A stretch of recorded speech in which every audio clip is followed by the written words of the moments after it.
بسم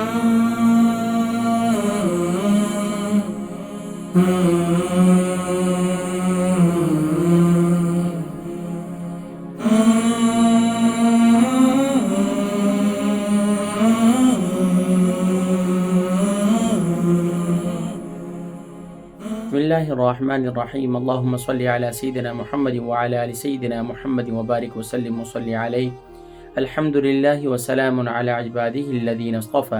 أما بعد، فقد قال الله تبارك وتعالى في القرآن المجيد والفرقان الحميد: بسم الله الرحمن الرحيم لقد كان لكم في رسول الله أسوة حسنة. صدق الله العظيم.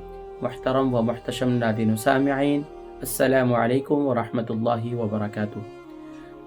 ناظرین کرام، الحمدللہ ماہ رمضان مبارک کا مغفرت کا عشرہ چل رہا ہے، اور سبحان اللہ اس مغفرت کے عشرے کے اندر ہر ایمان والا اس تگ و دو کے اندر اس کوشش میں لگا ہوا ہے کہ وہ اپنے رب سے بخشش و مغفرت چاہ رہا ہے، اور اپنے رب سے اس بات کا تقاضا کر رہا ہے کہ یا رب العالمین میری خطاؤں کو معاف فرما دے، میری غلطیوں کو معاف فرما دے۔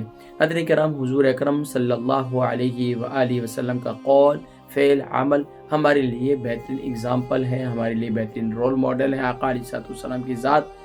ناظرین کرام، حضور اکرم صلی اللہ علیہ وآلہ وسلم نے ارشاد فرمایا کہ سبحان اللہ تبارک و تعالی بہت سے لوگوں کو کل قیامت میں اس لیے جنت میں داخل کرے گا کہ وہ سبحان اللہ کہ وہ لوگوں کی غلطیوں کو معاف کیا کرتے تھے، لوگوں کے عذر کو قبول کیا کرتے تھے۔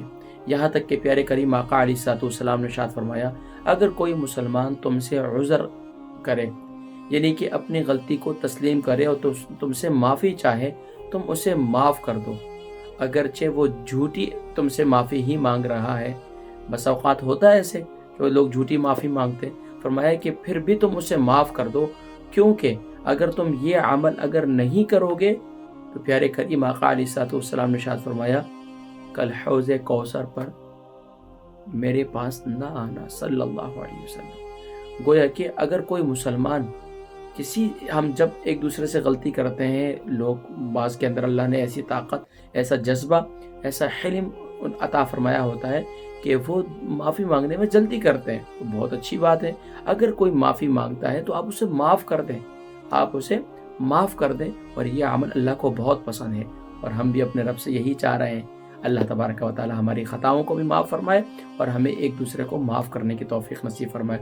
ناظرین کرام، جہاں رمضان مبارک میں آپ حقوق اللہ کی کثرت کر رہے ہیں، وہاں اس رمضان مبارک میں آپ اپنے نفس کو اس طرف بھی لے کر آئیں، اپنے آپ کو اس طرف بھی لے کر آئیں، اپنے نفس کی تربیت بھی کریں، اور اپنے کریکٹر میں، اپنے اخلاق میں، اپنے کردار میں، اپنے رویے میں بہتری لانے کی کوشش کریں، کیونکہ رمضان مبارک تربیت کا مہینہ ہے۔ اللہ تبارک و تعالی مجھ گناہگار سیاہکار کو بھی کہنے اور سننے سے زیادہ عمل کرنے کی توفیق نصیب فرمائے، اور ہمیں اپنے معاشرے کے اندر ایک دوسرے کی غلطیوں کو معاف کرنے کا جذبہ اور معافی مانگنے کا جذبہ نصیب فرمائے۔ السلام علیکم ورحمۃ اللہ وبرکاتہ۔ یہ تھا 12ویں روزے کی حفاظت کا عمل۔ انشاءاللہ العزیز اب انشاءاللہ 13ویں روزے کی ہم نے کیسے حفاظت کرنی ہے، اس کا ذکر انشاءاللہ کل کی نشست میں ہوگا۔ السلام علیکم ورحمۃ اللہ۔